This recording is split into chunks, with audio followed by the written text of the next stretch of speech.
오늘 하나님 말씀은 사도행전 24장 1절에서 9절까지 말씀입니다.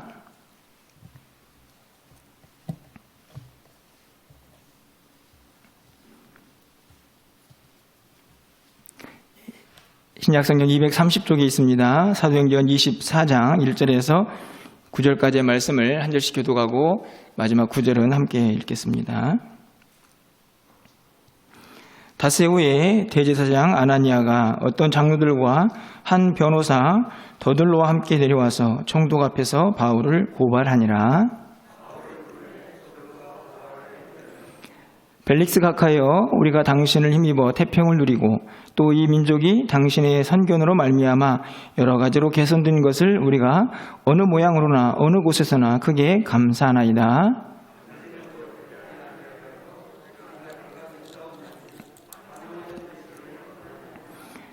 우리가 보니 이 사람은 전염병 같은 자라 천하에 흩어진 유대인을 다 소유하게 하는 자요 나사렛 이단의 우두머리라. 당신이 친히 그를 신문하시면 우리가 고발하는 이 모든 일을 아실 수 있나이다 하니 유대인들도 이에 참가하여 이 말이 옳다 주장하니라. 아멘. 만약에 여러분들에게 어떤 사람이 여러분을 평가해서 당신은 어떤 사람입니다 라고 이야기를 한다면 여러분은 어떤 평가, 어떤 이야기를 가장 듣고 싶으십니까? 조금 엉뚱한 질문일 수도 있겠지만 아마 각자가 듣고 싶은 말이 있지 않을까 이런 생각이 듭니다. 예를 들면 당신은 참 착한 사람입니다. 이런 이야기를 듣고 싶은 사람도 있을 것 같고요. 또 어떤 사람은 당신은 참 믿을 만한 사람입니다. 이런 이야기를 듣는 것을 기뻐하는 사람도 있을 것 같습니다. 저는 저를 잘 모르는 사람이 저와 조금 시간을 보낸 다음에 당신은 목사 같네요. 이런 이야기를 하면 그렇게 기분이 좋더라고요. 목사인데도 목사 같다고 하면 기분이 좋아지는 제 모습을 보게 됩니다. 그런데 이렇게 좋은 이야기도 있지만 만약에 여러분에게 당신은 독보석 같은 존재입니다. 아니면 당신은 암덩어리 같은 존재입니다. 이런 표현을 만약에 누군가가 한다고 하면 여러분 마음이 어떠시겠습니까? 아마 충격을 먹지 않을까 이런 생각이 드는데요. 아마 자기가 살아온 시간들을 다시 한번 돌아보는 그런 표현이 아닌가 생각이 듭니다. 오늘 사실은 본문에도 그와 유사한 표현이 등장을 하죠. 5절 말씀을 보면 이 사람은 전염병 같은 자다 이렇게 이야기를 합니다. 전염병 같은 자다. 우리가 알고 있는 것처럼 이제 대제사장과 또 유대인들 또 오늘 본문에 보면 장로들이 바울을 고발하면서 바울을 향하여 쓰는 표현인데요.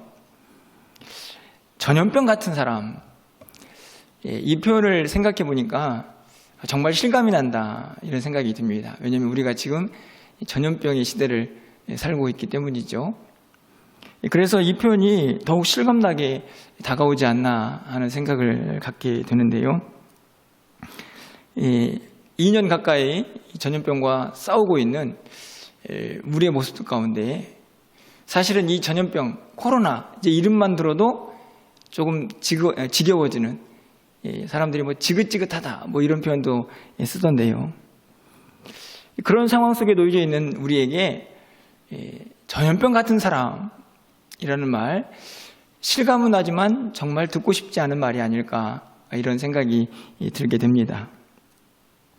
하지만 그럼에도 불구하고 이 말은 어찌 보면 세상 사람들은 부정적으로 이야기하고 있는 내용이지만 하나님이 보시기에 이 표현, 이 5절에 있는 표현은 정말 위대하고 아름다운 표현이 아닌가 하는 생각을 갖게 됩니다. 오늘 이 주제를 함께 좀 더 생각해 보려고 하는데요. 바울이 3차 전도 여행을 마치고 예루살렘에 왔습니다. 왔더니 우리가 앞에서 살펴봤던 것처럼 사람들이 환영도 했지만 유대인들은 어떻게 해서든지 바울을 제거하고 싶은 마음이 있었습니다. 그래서 온갖 위협을 하고 그래서 결국에는 어찌 보면 천부장의 도움을 빌려서 그 자리를 탈출하는 그런 모습도 보게 됩니다.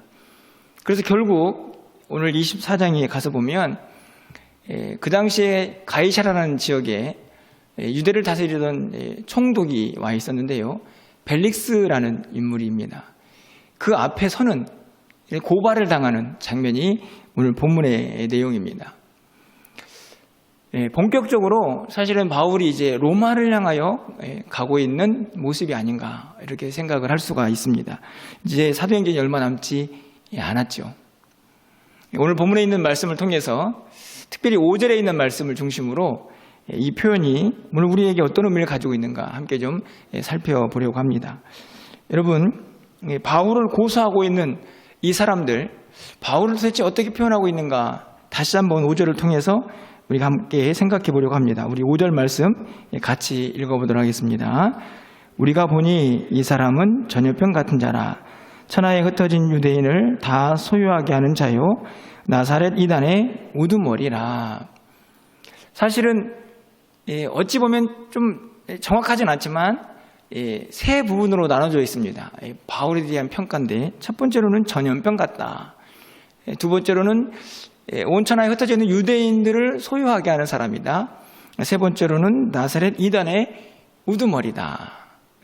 사실은 비슷한 표현이지만 조금 더 구체적으로 나눠볼 수 있는 그런 표현이 아닌가 생각이 듭니다. 저는 5절을 말씀 보면서 가장 먼저 우리가 좀 생각해 보아야 할 것이 있는데 그건 뭐냐 하면 오늘 본문의 말씀은요 분명히 이 바울에 대한 평가죠. 다시 말하면 전염병 같은 사람이고 유대를 소유하게 하는 사람, 게다가 또 나사렛 이단의 우두머리니까 바울을 지칭하는 것이 분명합니다. 그런데 우리가 한 가지 더 생각해 보아야 할 것이 있습니다. 뭐냐 하면 바울이 어떤 사람인가라고 말하는 이 표현 속에서 바울을 그렇게 만들어 놓은 그것도 함께 생각해 보아야 하는 것이죠. 그것이 무엇입니까?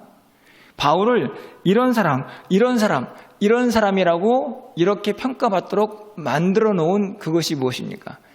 복음이죠, 복음. 그래서 오늘 이 5절 말씀 속에서는요, 우리는 동시에 두 가지를 생각해 보아야 합니다. 복음은 도대체 무엇이고, 그리고 그 복음을 간직한 바울은 어떤 사람인가를 동시에 생각해 보는 것이 5절을 정확히 이해하는 것은 아닌가 이렇게 여겨집니다. 자, 그러면 첫 번째 표현을 함께 좀 살펴보려고 합니다. 첫 번째 표현은 이 사람은 전염병 같은 자이죠. 전염병. 어떤 영어 성경에 보면 리얼 패스트 이렇게 되어 있습니다. 진짜 세균, 진짜 바이러스 이런 해석이 있죠. 아마도 이 리얼이라는 단어를 쓰는 이유는 바울이 가지고 있는 이 바이러스, 전염병, 이 전염병의 전파력, 이 전염력 이런 것들을 그대로 드러내기 위해서 쓰는 말이 아닐까 생각이 듭니다. 이 전염병 같다라는 말 속에서는요, 이 바울이 가지고 있는 복음의 이 전염성, 그것이 얼마나 전파력이 있는가 하는 것을 보여주고 있는 내용이고요. 그리고 그것에 이미 전염이 되어버린 이 바울은 또 얼마나 강력한 전염력을 가지고 있는 사람인가 하는 것을 동시에 보여주는 표현이라고 생각이 듭니다. 이 전염성에 있는 이 강력한 바이러스는 생명력이 있고요, 막강한 전파력을 가지고 주변의 많은 사람들에게 마구마구 퍼져갔던 것이죠. 그래서 유대인들이 바울을 고발하면서 전염병 같은 사람입니다 라고 이야기를 하고 있는 것입니다. 마치 겨자씨처럼 누룩처럼 막 온 세상을 막 변화시키고 확장시켜가는 그런 전파력이 이 복음 안에 있었던 것이죠. 사람들은 그것을 보면서 바울을 이 전염병 같은 자다라고 이야기를 하고 있는 것입니다. 우리가 코로나를 경험하고 있기 때문에 이 바이러스의 전염성이 얼마나 무서운 것인가 하는 것을 우리가 잘 알고 있습니다. 변이를 계속하고 있죠. 살아있기 때문에 계속 변이를 합니다. 델타가 나왔는데 델타가 좀 이제 뒤로 빠져나가는가 했더니 뭐가 나왔습니까? 오미크론이 나왔죠. 이 오미크론은 델타보다 훨씬 더 전파력이 강하다고 합니다. 그래서 지금 유럽 쪽은 이미 이 오미크론이 주종이 되어버렸습니다. 지금 미국에서 이 바이러스 코로나19에 감염되고 있는 사람들을 검사해 봤더니 이미 95% 이상이 오미크론 감염자입니다. 이 델타는 이미 한물 간 거죠. 강력한 전파력으로 완전히 이 세상을 사실 공포에 집어넣고 있는 이 바이러스를 보게 됩니다. 여러분, 돌파라는 이야기 아시죠? 돌파 감염.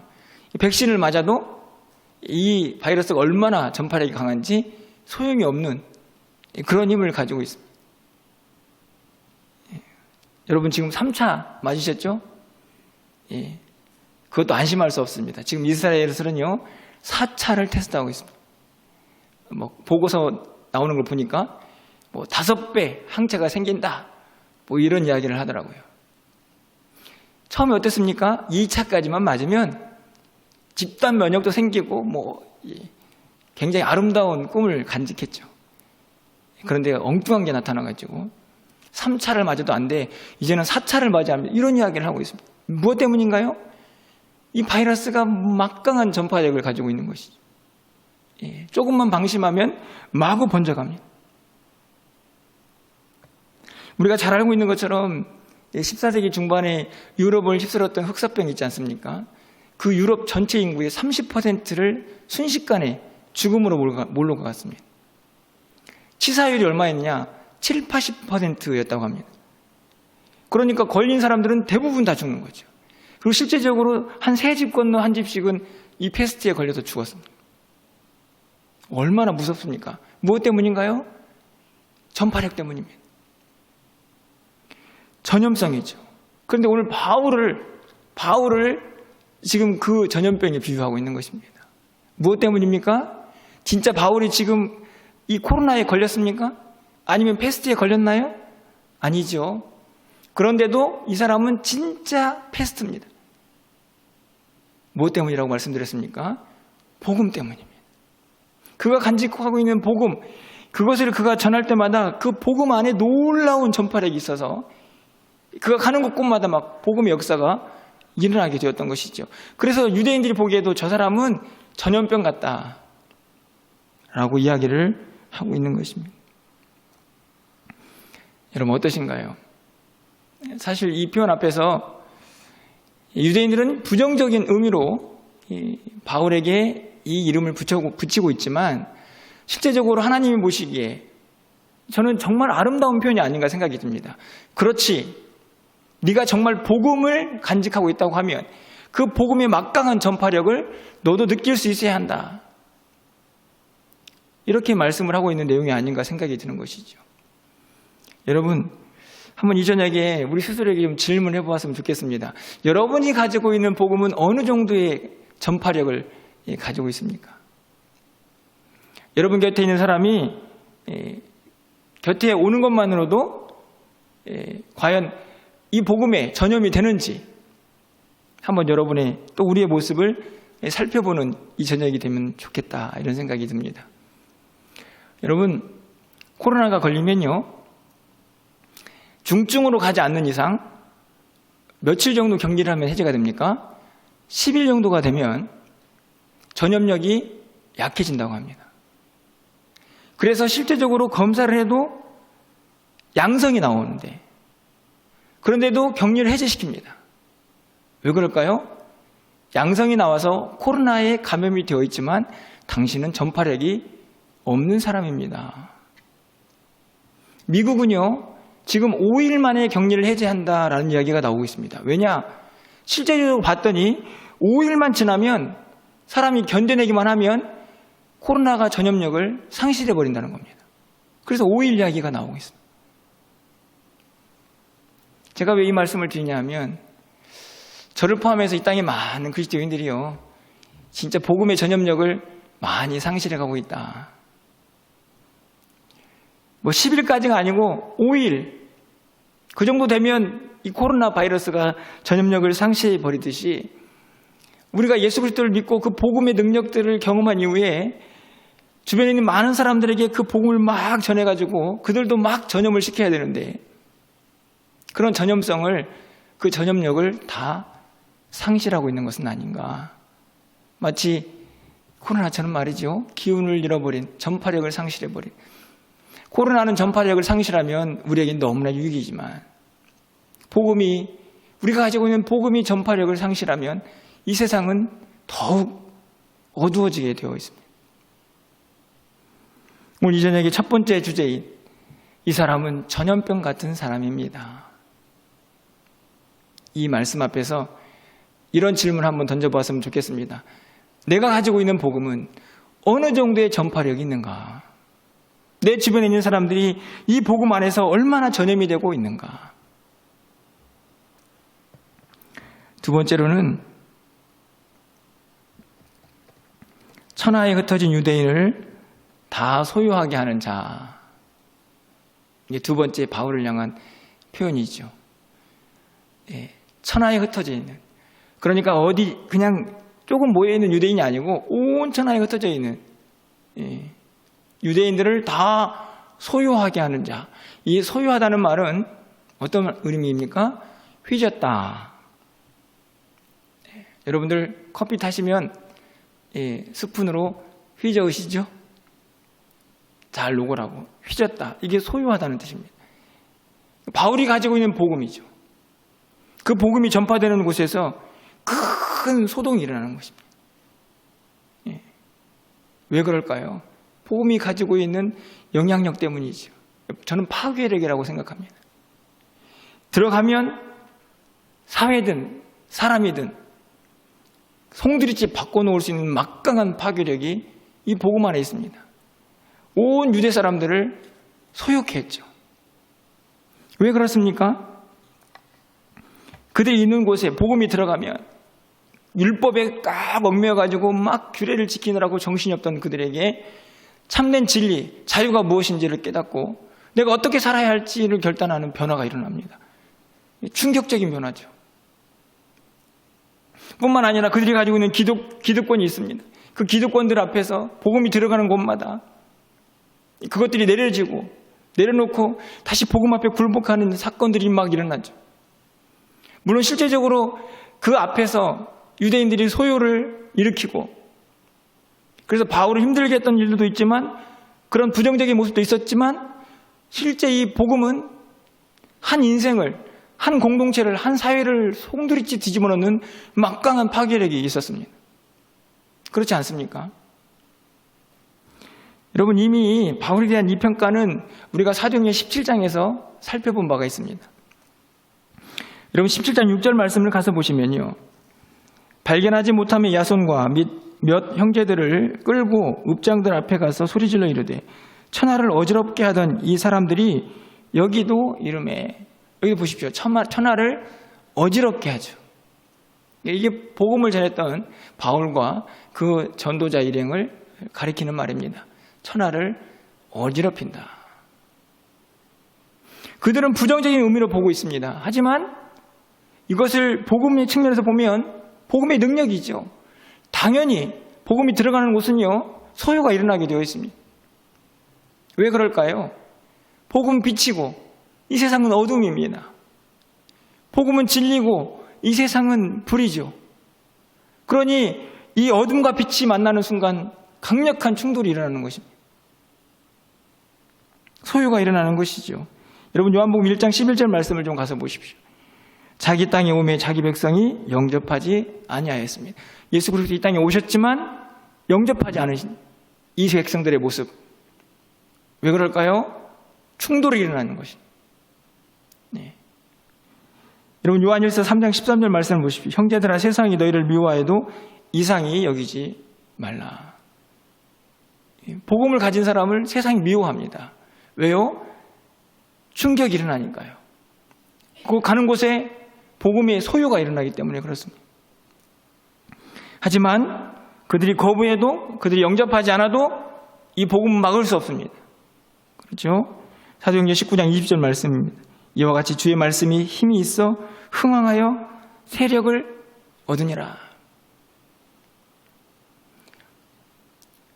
어둠은 빛이 들어오면 충격을 느끼고 움츠러들지만 결국 궁극적으로는 이 빛 앞에서 어둠은 다 물러가게 되어 있습니다. 소요가 일어나지만 그 소요는 잠시뿐이고 결국에는 그 빛 안에서 그곳은 평안을 누리게 되고 기쁨을 누리게 되죠. 흥왕하여서 세력을 얻게 됩니다. 복음의 능력 때문이죠. 복음은 그렇게 막강한 파괴력을 가지고 있고요. 복음이 가지고 있는 그 파괴력을 누가 가지고 있는 것입니까? 바울이 가지고 있습니다. 그래서 바울에게 이렇게 얘기하는 거죠. 온 천하에 흩어져 있는 유대인들을 소유하게 하는 사람이다.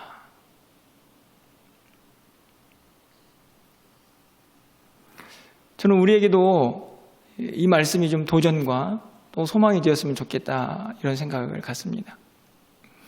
복음이 가는 곳에 또 여러분이 가는 곳에 많은 사람들 속에 그냥 이 세상에서 그냥 그렇게 살고 있는 그 사람들에게 내가 이렇게 살아도 되는가 질문을 던지는 복음. 내가 이렇게 살다가 세상을 떠나도 되는가 자기 자신을 좀 돌아보게 하는 복음.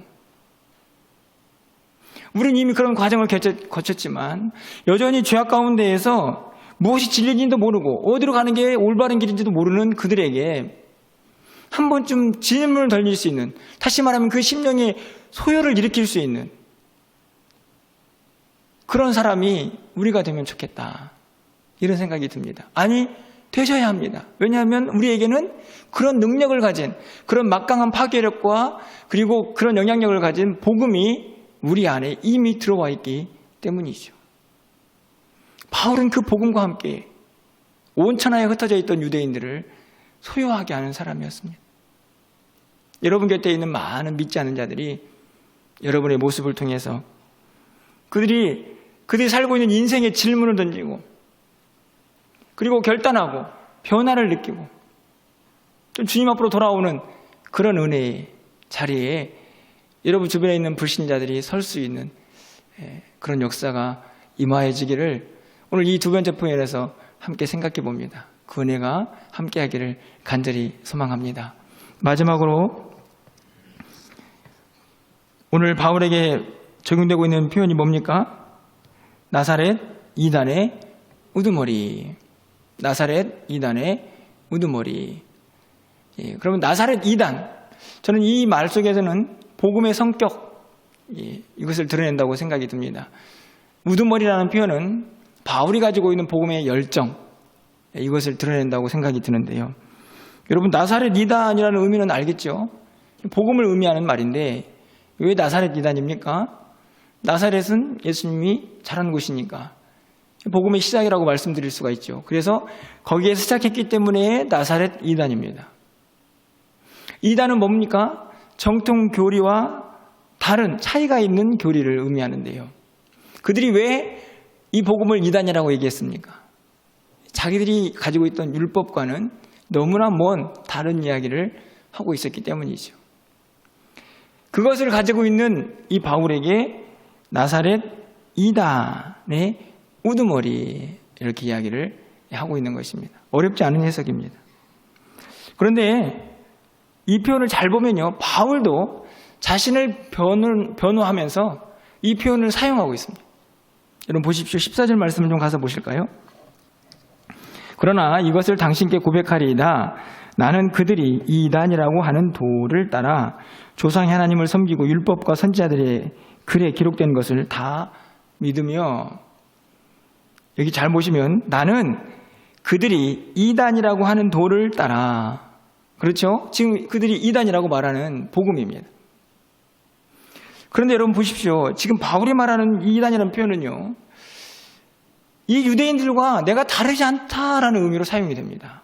여러분 보시면 조상이 하나님을 섬기고 율법과 선지자들의 기록된 대로 다 믿고, 이거는 유대인들도 똑같이 하고 있는 얘기거든요. 그 다음에 여러분 15절 말씀을 가서 보십시오.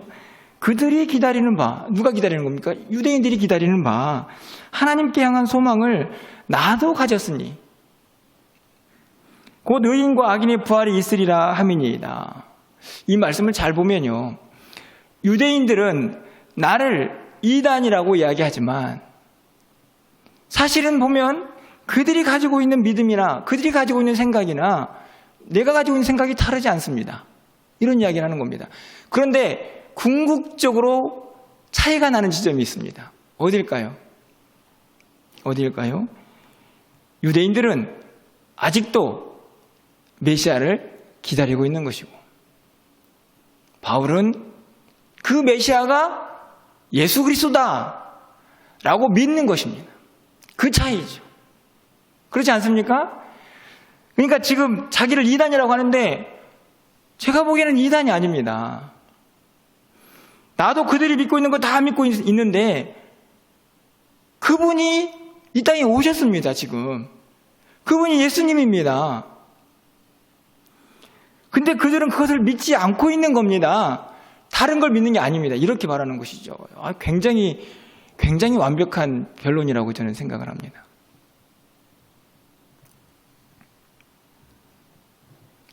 그렇습니다.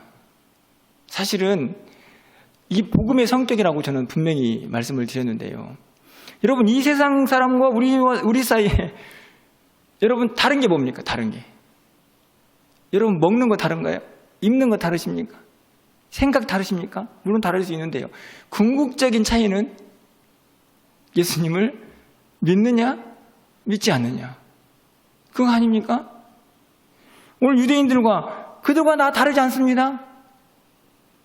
그런데 그들과 바울과의 궁극적인 차이는 이미 오신 예수님을 메시아로 구세주로 믿고 있느냐 아니면 또 다른 누군가를 기다리고 있느냐 이 차이죠.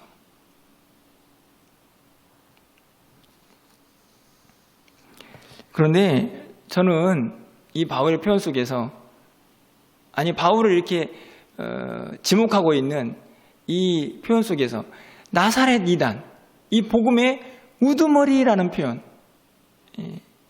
여러분, 우두머리가 무슨 의미입니까? 우두머리는 다른 말이 아니고 선봉에 서 있는 사람. 그렇죠? 예를 들면 정확한 예인지는 모르겠지만 사람들이 막 모여가지고 뭔가를 막 주장합니다. 그럴 때 여러분 경찰들이 와가지고 막 제재를 하면서 만약에 예를 들면 누군가를 해산시키기 위해 잡아간다 하면 누구를 잡아갑니까? 맨 앞에 선 사람 잡아가죠. 맨 앞에 선 사람. 왜요? 그 사람이 선동꾼이다라고 생각하기 때문입니다. 지금 바울을 잡은 이유가 그렇죠. 나사렛 이단의 우두머리. 이 말은요, 바울에게 적용을 시켜보면 이 사람이 복음에 가장 열정적인 사람. 그렇게 해석을 할 수 있습니다. 다른 누구보다도 이 사람만 잡으면 됩니다. 이 사람이 복음에 가장 열정적인 사람이니까 이 사람만 잡으면 됩니다. 이게 우두머리라는 표현이라는 거죠. 이 유대인들, 대제사장, 또 여기 나와 있는 장로들에게는 그래서 이 바울은 반드시 제거되어야 할 인물인 것이죠. 왜요? 선봉에 선 사람이니까 저 사람만 제거하면 그 밑에는 우수수 사라질 것이다. 이런 생각을 했을지도 모릅니다. 그런데요, 하나님이 보시기에는 어땠을까요? 이 우두머리라는 표현이 하나님 보시기에는 어땠을까? 정말 이 유대인들이 보고 있는 것처럼 부정적으로 느끼셨을까? 저는 그렇게 보지 않습니다. 하나님이 보실 때는 너는 그래 복음에 가장 열정적인 사람, 복음을 전하는 일에서 맨 앞에 서 있는 사람, 그런 표현이라고 한다면 하나님 보시기엔 정말 칭찬받는 표현이 아닐까요? 여러분 보십시오. 제가 늘 말씀을 드리는 내용인데 고린도전서 15장 10절 말씀을 보면 바울이 이렇게 자기 자신을 소개하지 않습니까? 그러나 내가 나된 것은 하나님의 은혜로 된 것이니 내게 주신 그 은혜가 헛되지 아니하여 내가 모든 사도보다 더 많이 수고하였다. 제가 이 말을 읽다 보니 우두머리라는 표현이 이해가 되지 않습니까? 모든 사도들이 많이 있지만 나는 그 모든 사도들보다 더 수고했다고 말할 수 있다. 그러니 유대인들이 보기에는 우두머리 맞죠? 맞지 않습니까? 우두머리. 빌립보서 3장 11절 12절 말씀을 보면 어떻게 해서든지 죽은 자 가운데에서 부활에 이르려 하노니 내가 이미 얻었다 함도 아니요 온전히 이루었다 함도 아니라 오직 내가 그리스도 예수께 잡힌 바 된 그것을 잡으려고 달려가노라. 지금도 정신이 없습니다. 부활의 그 영광에 동참하려고 앞에 있는 것을 잡으려고 정신없이 달려가죠. 그러니 사도들보다 더 많이 수고하고 저 사람은 나사렛 이단의 우두머리야 라는 이야기를 듣게 되는 것입니다. 사도행전 20장 24절 너무나 잘 알고 있는 말씀이죠. 이 복음, 이 사명을 감당하는데 내 생명은 조금도 귀한 것으로 여기지 않습니다. 빌립보서 3장 8절 말씀을 보면 예수 그리스도를 아는 지식이 세상에서 가장 고상합니다. 바울에게 있어서. 여러분 이 말씀들을 다 종합해보면 결국 우두머리가 될 수밖에 없는 사람이죠. 그렇지 않습니까? 얼마나 복음에 매여서 복음과 함께 살았던 사람인지 우리는 이 표현 속에서 바울을 이 복음을 향한 열정을 다시 한번 깨닫게 되는 것입니다.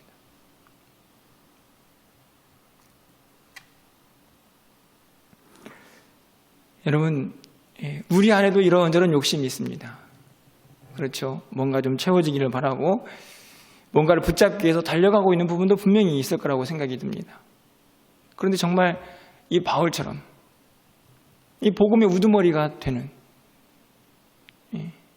물론 바울처럼 그런 위대한 사역자는 될 수 없을지라도 내 삶의 목표, 내 삶의 소망, 내가 정말 붙잡아야 할 우선순위가 복음인가? 바울처럼 이렇게 뜨겁게 복음의 열정을 가지고 살고 있는가? 이런 질문을 이 우두머리라는 표현 속에서 우리가 다시 한번 해보게 되는 것입니다. 여러분 정리를 해볼까요? 여러분 다시 5절로 한번 가보겠습니다. 죄송하지만 한 번 더 읽도록 하겠습니다. 우리 5절 말씀 같이 읽겠습니다. 우리가 보니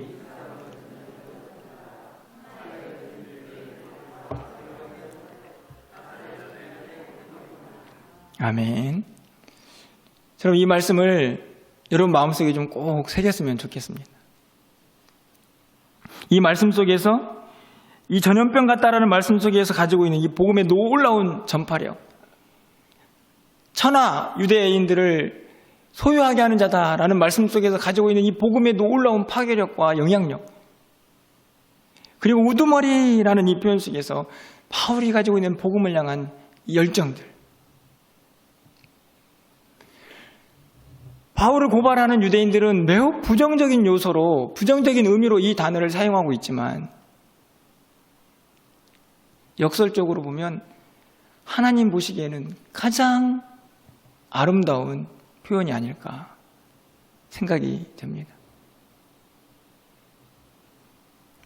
여러분 바울이 왜 이렇게 살 수 있었을까요? 제가 오늘 이 5절을 시작하면서 서두에 드렸던 말씀이 있습니다.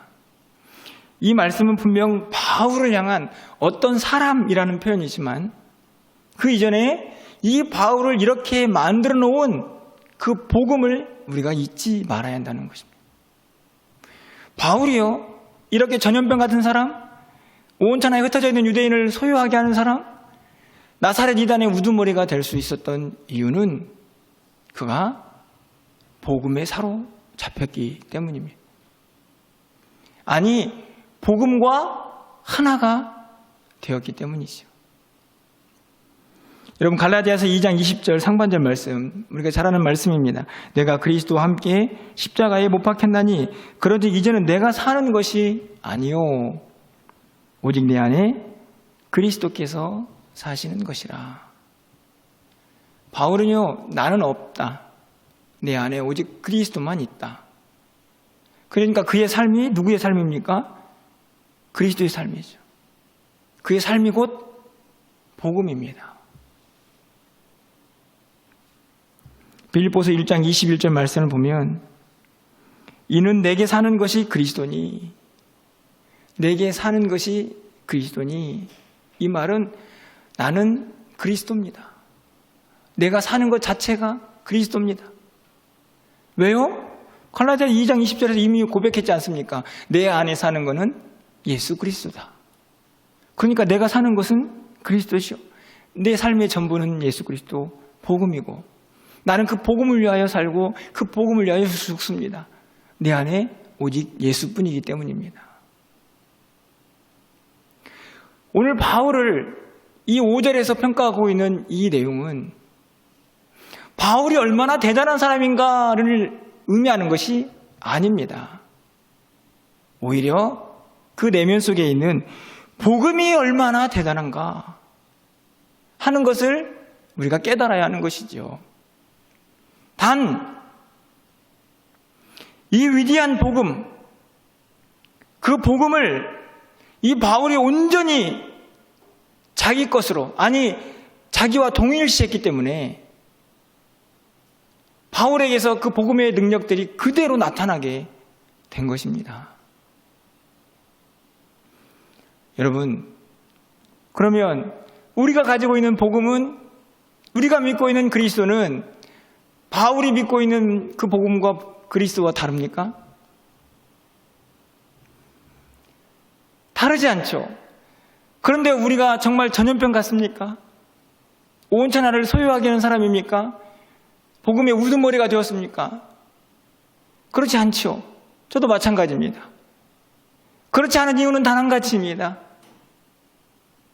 무엇 때문일까요? 내 안에 그리스도가 나를 다 죽이고 그분만 살고 있지 않기 때문입니다.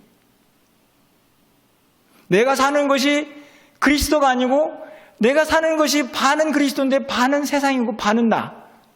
이러니 복음의 역사가 우리 삶을 통하여 나타나지를 않는 것이죠.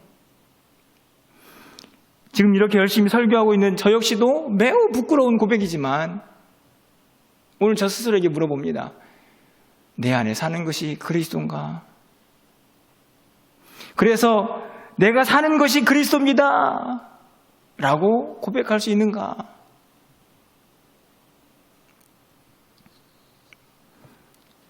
우리 모두가 간직하고 있는 복음은 어느 정도의 전파력, 어느 정도의 파괴력, 또 우리는 어느 정도의 열정을 가지고 이 복음 앞에 서 있습니까?